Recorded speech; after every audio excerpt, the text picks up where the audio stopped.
ವಿಷ್ಣುವರ್ಧನ್ ಅವರ ಸ್ಮಾರಕ ನೆಲಸಮ ಆಗಿರ್ತಕ್ಕಂಥದ್ರ ಬೆನ್ನಲ್ಲೇ ಇವತ್ತು ಕೂಡ ಕೆಲವು ಅಭಿಮಾನಿಗಳು ಇಲ್ಲಿ ಬರ್ತಾ ಇರುವಂಥದ್ದು ಆಕ್ರೋಶವನ್ನು ವ್ಯಕ್ತಪಡಿಸ್ತಾ ಇರ್ತಕ್ಕಂಥದ್ದು. ಇವತ್ತು ಅಭಿಮಾನ್ ಸ್ಟುಡಿಯೋದ ಬಳಿ ಯಾವ ರೀತಿ ಒಂದು ಸನ್ನಿವೇಶ ಇದೆ ಅನ್ನುವಂಥದ್ದು, ಅಂದರೆ ಸಾಕಷ್ಟು ಸಂಖ್ಯೆಯ ಅಭಿಮಾನಿಗಳು ನಿನ್ನೆ ಬಂದಿದ್ರು, ಬಟ್ ಕೆಲವ್ರನ್ನ ಮೇಲೆ FIR ಕೂಡ ಆಗುವಂಥ ಘಟನೆ ನಡೀತು. ಸರ್ ಹೇಳಿ, ಇವತ್ತು ಕೂಡ ಬಂದಿದ್ದೀರಿ, ಏನು ಮನವಿ ಮಾಡ್ತೀರಿ?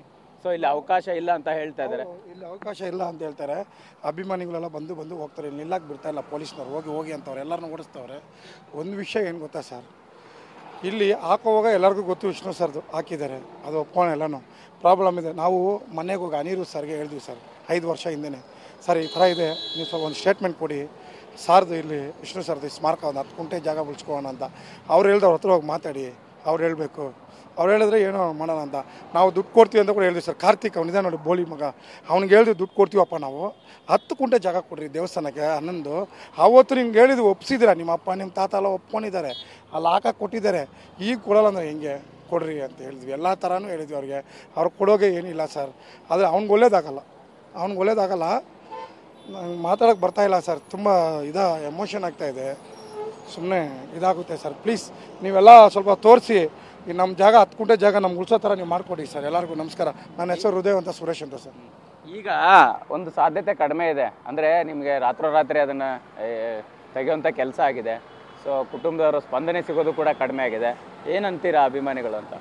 ಈಗ ರಾತ್ರಿ ತೆಗಿದ್ದಾರೆ ಅಂದರೆ ಕಲ್ಲನ್ ಥರ ತೆಗ್ದಿದ್ದಾರೆ. ಜಾಗ ಅವಂದೇ ಇರಬೇಕು, ಕಲ್ಲನ್ ಥರ ತೆಗ್ದಾರೆ. ಅದೇನು ನಮಗೂ ಒಂದು 10 ಜನಕ್ಕೆ ಹೇಳ್ಬೋದಾಗಿತ್ತು, ಏನೋ ಒಂದು ಮಾಡೋದಾಗಿತ್ತಾಯ್ತು, ಏನೋ ಒಂದು ಮಾಡೋದು. ನಾವೇನು ಕೋರ್ಟ್ಗೆ ಹೋಗಿದ್ವಿ, ಏನು ಮಾಡಿ ಹೋಗಿ ಬಂದಿದ್ವಿ, ಆಯ್ತಲ್ಲ, ಏನೋ ಒಂದು ಮಾಡ್ಬೋದಾಗಿತ್ತು ಸರ್. ಇವಾಗ ಯಾರಿಗೆ ಹೇಳಿ ಏನಿಲ್ಲ ಸರ್, ನಮ್ಮ ಹೋರಾಟ ನಿಲ್ಲಲ್ಲ, ನಮ್ಮ ಹೋರಾಟ ಮಾಡೇ ಮಾಡ್ತೀವಿ. ಆಯಿತು, ಎಲ್ಲ ಮಾತಾಡ್ತಾ ಇದ್ದೀವಿ. ಇವಾಗ ಇನ್ನೊಂದು 2 ಅವರ್ಸಲ್ಲಿ ಅನೌನ್ಸ್ ಆಗುತ್ತೆ. ಹೋರಾಟ ಮಾಡ್ತೀವಿ. ನಮ್ಗೆ 10 ಗುಂಟೆ ಜಾಗ ಕೊಡಲೇಬೇಕು. ಅವ್ರಿಗೆ ಏನಿದೆ ಬೇಕಾದ್ರೆ ದುಡ್ಡು ಕೊಡೋಕ್ಕೂ ನಾವು ರೆಡಿ ಇದ್ದೀವಿ. 10 ಗುಂಟೆ ಜಾಗ ಉಳಿಲೇಬೇಕು, ನಾವು ಬಿಡೋಕ್ಕಾಗಲ್ಲ ಸರ್. ಈಗ ಅಸ್ತಿನಾದರೂ ಕೊಡಬೇಕು ಅನ್ನೋವಂಥ ನಿಟ್ಟಿನಲ್ಲಿ ಹೇಳ್ತಾ ಇದ್ರಿ. ಎಷ್ಟಾದರೂ ದುಡ್ಡು ಆಗಲಿ ನಾವು ಕೊಟ್ಟು ತಗೊಳ್ತಿದ್ವಿ, ಅದಕ್ಕೂ ಅವಕಾಶ ಕೊಡಲಿಲ್ಲ ಅನ್ನೋಂಥದ್ದು. ಮೂಲ ಅಸ್ತಿನೇ ಇಲ್ಲ, ಹೇಗೆ ನಿಮ್ಮ ನಡೆ ಇರುತ್ತೆ ಅಂತ? ಇವತ್ತು ಅಷ್ಟೇ, ಅವನುದ್ದ ದುಡ್ಡು ಕೊಡ್ತೀವಿ, ನಮ್ಗೆ 10 ಗುಂಟೆ ಬೇಕು.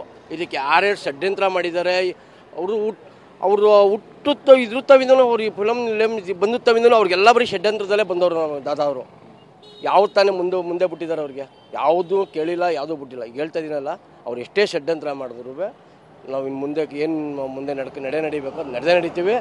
ಅವ್ರಿಗೆ ದುಡ್ಡು ಎಷ್ಟು ಕೇಳ್ತಾರೆ ಅಷ್ಟು ಕೊಡ್ತೀವಿ. ಇವತ್ತಿನ ಬೆಲೆ ಏನೈತೆ ಬೆಂಗಳೂರಲ್ಲಿ ಏನೈತೆ, 1ಕ್ಕೆ ಡಬಲ್ ಕೊಡ್ತೀವಿ. ಅವ್ರು ನಮ್ಗೆ ಕೊಡ್ಬೇಕು, ಅವರು 1ಕ್ಕೆ ಡಬಲ್ಲು ಮಾತ್ರ. ನಮಗೆ ಕೊಡ್ದಂಗೆ ಯಾರೇ ಮಾಡಿ ಅದನ್ನು ಷಡ್ಯಂತ್ರ ಮಾಡಿ ಅದು ಏನೇ ಬಿಲ್ಡಿಂಗ್ ಕಟ್ಟರು ನೆಲಸಮ ಆಗುತ್ತೆ.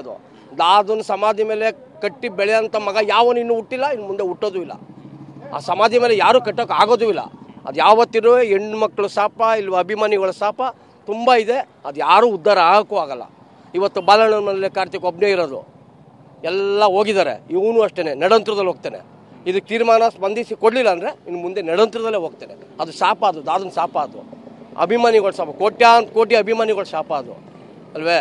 ಯಾರು ಫ್ರೀ ಬಂದಿರೋದು ಅವ್ರಿಗೆ ಜಾಗ, ಅದು ಅವ್ರ ತಾತ ಮುತ್ತಾತ ಏನೋ ಸಂಪಾದನೆ ಮಾಡಿ ಗುದ್ಲಿ ತಗೊಂಡು ಗೇರ್ದೆ ಸಂಪಾದನೆ ಮಾಡಿಲ್ಲ. ಅದು ಸರ್ಕಾರ ಕೊಟ್ಟೋದು ಆಸ್ತಿ ಯಾರ್ದು? ಜನಗಳ್ದು ಆಸ್ತಿ, ಸಾರ್ವಜನಿಕರ ಆಸ್ತಿ. ಅದು ನಮ್ಗೆ ಕೇಳಿ ಅವ್ರಿಗೆ ಕೊಡಬೇಕಿತ್ತು. ಅವರು 10 ಎಕರೆನ ಕೇಳ್ದೆ ಮಾರ್ಕಂದ್ರು. ಅವತ್ತೇನು ಕೇಳೋಕ್ಕೆ ತಾಕತ್ತಿರಲ್ವ ಸರ್ಕಾರಕ್ಕೆ? ಎಷ್ಟು ಜನ ಮುಖ್ಯಮಂತ್ರಿಗಳು ಬಂದಿರೋ, ಎಲ್ಲರಿಗೂ ಅವ್ರಿಗೇನ್ರಿ ಏನಾರ ಮಾಡ್ಕೊಳ್ಳಿ, ಎಲ್ಲ ಮಾರ್ಕೊಳ್ಳಿ, ಅವ್ರಿಗೆ ದುಡ್ಡು ಬೇಕಷ್ಟೇ. ದುಡ್ಡನ್ನು ಕೊಟ್ಟರೆ ಏನು ಬೇಕಾದ್ರೂ ಮಾರ್ಕೊಳ್ಳಿ. ಸರ್, ಈಗ ಈ ಅಂದರೆ ಕೋರ್ಟಲ್ಲೂ ಕೂಡ ತೀರ್ಮಾನ ಆಗಿದೆ, ರಾತ್ರಿ ತೆಗೆಯುವಂಥ ಕೆಲಸ ಆಗಿದೆ. ಇವತ್ತು ಕೂಡ ಬಂದಿದ್ದೀರಿ, ಇಲ್ಲಿ ನೋಡೋಕೆ ಅಭಿಮಾನಿಗಳಿಗೂ ಕೂಡ ಅವಕಾಶ ಇಲ್ಲ, ಪೊಲೀಸರು ಕೂಡ ನಿರ್ಬಂಧ ಹೇರ್ತಾ ಇದ್ದಾರೆ. ಏನು ಹೇಳ್ತೀರಿ ಅಂತ? ಒಳಗೆ ನೋಡೋಕೆ ಅವಕಾಶ ಕೊಡ್ತಾ ಇಲ್ವಲ್ಲ ಸರ್.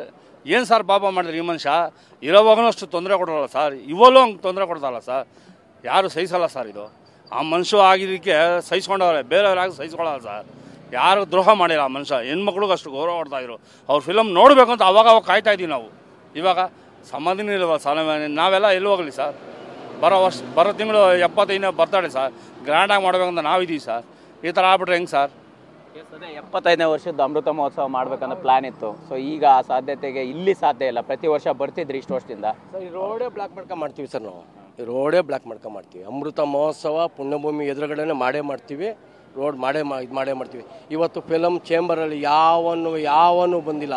ಇವತ್ತು ಅವಲ್ಲೇ ನಿಮ್ಗೆ ತಿಳಿದಿರಬೇಕು, ಫಿಲಮಲ್ಲಿ ಎಲ್ಲ ತುಡಕಗಳು ಆಯ್ತಾವೆ. ಇನ್ನು ಮುಂದೆ ಈ ಕನ್ನಡ ಚಿತ್ರರಂಗದಲ್ಲಿ ಹೀರೋಗಳೇ ಇರಲ್ಲ. ಈ ವೈನಿಗೆ ಮೋಸ ಮಾಡಿದ್ರೆ ಯಾರೂ ಇರಲ್ಲ, ಯಾರು ಬೆಳೆಯೋಕ್ಕೂ ಆಗಲ್ಲ. ಸರಿನೇ? ಈ ಕನ್ನಡ ಚಿತ್ರರಂಗನೇ ಮುಚ್ಚೋಗುತ್ತೆ, ವಾಣಿಜ್ಯ ಮಂಡಳಿನೇ ಮುಚ್ಚೋಗುತ್ತೆ. ಅಲ್ಲಿರೋರೆಲ್ಲ ಹುಟ್ಟು ಬರೀ ಕಚಡಗಳೇ ಅವರು ಎಲ್ಲ ಕುತ್ಕೊಂಡು ಮಾತಾಡೋರೆ ಹೊರ್ತು ದಾದನಿಗೆ ಒಂದು ಏನಾರ ಒಂದು ಮನೆ ಇದು ಮಾಡಿ ಒಳ್ಳೇದು ಮಾಡ್ಬೇಕು ಅನ್ನೋದು ಯಾರಲ್ಲೂ ಇಲ್ಲ. ಅಷ್ಟು ಅವ್ರಿಗೆ ಮೋಸ ಮಾಡಿರ್ಬೇಕು ನಮ್ಮ ದಾದಾ. ಆ ರೀತಿ ನಡ್ಕೋತಾ ಇರೋದವರು ಅಲ್ವೇ. ಈ ಫ್ಯಾಮಿಲಿನೂ ಅಷ್ಟೇ, ನಮ್ಮ ಭಾರತಿ ಮೇಡಮ್ ಫ್ಯಾಮಿಲಿನೂ ಅಷ್ಟೇ. ದಯವಿಟ್ಟು ಬಂದು ಸ್ಪಂದಿಸಬೇಕಿತ್ತು. ನಿಮ್ಗೆ ಅಲ್ಲಿ ಸಾವಿರಾರು ಎಕರೆ ಕೊಟ್ಟಿರ್ಬೋದು, ಇಲ್ಲಿ ಇರೋದು ಮುಖ್ಯವಾಗಿ ಇಲ್ಲಿರೋದು ಬರೀ 10 ಗುಂಟೆಗೆ ಸ್ಪಂದಿಸಬೇಕಿತ್ತು. ಅಭಿಮಾನಿಗಳಿಗೋಸ್ಕರ ಸ್ಪಂದಿಸಬೇಕಿತ್ತು. ಅವ್ರಿಗೋಸ್ಕರ ಬೇಡ, ಅಭಿಮಾನಿಗಳಿಗೋಸ್ಕರ ಸ್ಪಂದಿಸಬೇಕಿತ್ತು. ಇವತ್ತು ಯಾವ ಮೂಲೆಯಿಂದ ಯಾವ ಮೂಲೆಗೆ ಹೋಗಿ ಯಾರಿಗೂ ಇಷ್ಟ ಅಭಿಮಾನಿ ಇಲ್ಲ, ಯಾರಿಗೂ ಮುಂದೆ ಬರೋದು ಇಲ್ಲ, ಯಾವನಿಗೂ ಬರೋಲ್ಲ. ಸರಿನೇ.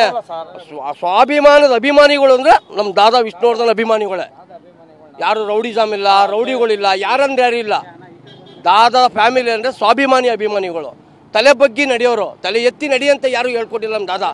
ತಲೆ ಬಗ್ಗಿ ನಡಿ, ಒಳ್ಳೇದಕ್ಕೆ ತಲೆ ಕೊಡು, ಕೆಟ್ಟದಕ್ಕೆ ಮಾತ್ರ ಹೋಗ್ಬಿಡಿ ಅಂತ ದಾದಾ ಹೇಳ್ಕೊಟ್ಟಿರೋದು ನಮಗೆಲ್ಲ. ಕೊನೆವರೆಗೂ ಒಂದ್ ರೀತಿ ದುರಂತ ನಾಯಕ ಅನ್ನೋಂಥ ಮಾತು ಮತ್ತೆ ಸಾಬೀತಾಗ್ತಾ ಇದೆ ಅಂತ ಅನಿಸ್ತಿದ್ಯಾ? ಹೇಗೆ ಇದೇ ಬಾಲಣ್ಣ ಒಂದೇ ಒಂದು ಪ್ರಕಾರ ಹಿಂಗೆ ಹಿಡ್ದಕ್ಕೆ ಅದೇ ದುರಂತದಲ್ಲಿ ಆ ಕೆಟ್ಟ ಹೆಸರಲ್ಲೇ ಬದುಕುದು. ಇವ್ರ ತಾತನೇ ಮಾಡೋದು ಕೆಟ್ಟ ಹೆಸರು, ನಮ್ಮ ದಾದಂಗೆ ಇವ್ರ ತಾತನೇ ಮಾಡೋದು ಕೆಟ್ಟ ಹೆಸರು. ಆ ಕೆಟ್ಟ ಹೆಸರು ಇಲ್ಲಿವರೆಗೂ ಉಳಿತು. ಆ ಕೆಟ್ಟ ಹೆಸರಲ್ಲೇ ಇನ್ನೂ ಬಾಳ್ತಾನೆ ಇದೀವಿ ನಾವು ಅಭಿಮಾನಿಗಳು. ಈಗ 10 ಅಡಿ ಆ ಜಾಗ ಏನಿದೆ ಅಷ್ಟಾದ್ರೂ ಕೊಡಿ ಅಂತ ನಿಮ್ಮ ಬೇಡಿಕೆ ಇದೆ. ಆ ಸಾಧ್ಯತೆ ಇನ್ನು ಮುಂದೆ ಇದೆ ಅಂತ ಅನ್ಸುತ್ತೆ? ದಯವಿಟ್ಟು ಮನವಿ ಮಾಡೋದು ಇಷ್ಟೇ, 10 ಗುಂಟೆ ಜಾಗಕ್ಕೆ ಏನು ರೈಟು ಬೆಂಗಳೂರಲ್ಲಿ ಏನು ರೈಟ್ ನಡೀತೈತೆ ಅದಕ್ಕೆ 1 ಡಬಲ್ ಕೊಡ್ತೀವಿ ನಾವು ಅಭಿಮಾನಿಗಳು.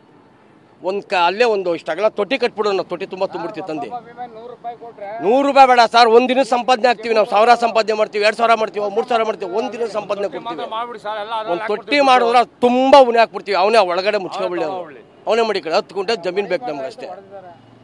ಹೊಡೆದಿದ್ದಾರೆ ಇದನ್ನ, ರಾತ್ರಿ ಹೊಡೆದಿರೋದು, ಕಳ್ಳಾಟದಲ್ಲಿ ಹೊಡೆದಿರೋದು, ಎಲ್ಲ ಸಪೋರ್ಟ್ ತಗೊಂಡು ಹೊಡೆದಿರೋದು. ಇದಕ್ಕೆ ನಾವು ಹೇಳ್ತಾ ಇದ್ದೀವಿ 10 ಗುಂಟೆ ಜಾಗ ಬೇಕು. ದಯವಿಟ್ಟು ಕೂತ್ಕೊಂಡು ಮಾತಾಡಿ ನಮ್ಗೆ 10 ಗುಂಟೆ ಜಾಗ ಕೊಡಿಸ್ಕೊಡಿ ಸರ್. ಮಾಧ್ಯಮದೊಳಗೆ ಹೇಳ್ಕೊಳ್ಳೋದಷ್ಟೇ. ದಯವಿಟ್ಟು ಇದನ್ನು, ನನ್ನ ಹೆಸರು ರಮೇಶ್ ಅಂತ, ಮಂಡ್ಯದವರು, ಮಂಡ್ಯ ಜಿಲ್ಲೆ ಅಧ್ಯಕ್ಷರು, ಶ್ರೀರಂಗಪಟ್ಟಣ ಟೌನ್. ಎಸ್, ಇದಿಷ್ಟು ವಿಷ್ಣುದಾದ ಅವರ ಅಪ್ಪಟ ಅಭಿಮಾನಿಗಳ ಮಾತಾಗಿರ್ತಕ್ಕಂಥದ್ದು. ಅಂದರೆ ರಾತ್ರಿ ಒಂದು ರೀತಿ ಷಡ್ಯಂತ್ರ ಮಾಡಿ ಹೊಡೆದಿರೋ ರೀತಿ ಇದೆ. ಬಟ್ ಅದಕ್ಕೆ ಎಷ್ಟು ಬೆಲೆ ಕಟ್ತಾರೋ ಕಟ್ಟಲಿ, ನಾವು ಅದನ್ನು ಕೊಟ್ಟು ಪಡ್ಕೊಳ್ಳುವಂತಹ ಪ್ರಯತ್ನದಲ್ಲಿದ್ದೀವಿ ಅನ್ನೋಂಥದ್ದು ಅಪ್ಪಟ ಅಭಿಮಾನಿಗಳ ಮಾತಾಗಿರ್ತಕ್ಕಂಥದ್ದು. ಇವತ್ತು ಕೂಡ ಸಾಕಷ್ಟು ಸಂಖ್ಯೆಯ ಅಭಿಮಾನಿಗಳು ಇಲ್ಲಿ ಅಭಿಮಾನ್ ಸ್ಟುಡಿಯೋದ ಮುಂದೆ ಬಂದು ಮಾತನಾಡ್ತಾ ಇರ್ತಕ್ಕಂಥದ್ದು. ಕ್ಯಾಮ್ರಾ ಪರ್ಸನ್ ಬಾಲಾಜಿ ಜೊತೆ ಮಾಲ್ತೇಶ್ ಜಗ್ಗೀನ್, TV9 ಬೆಂಗಳೂರು.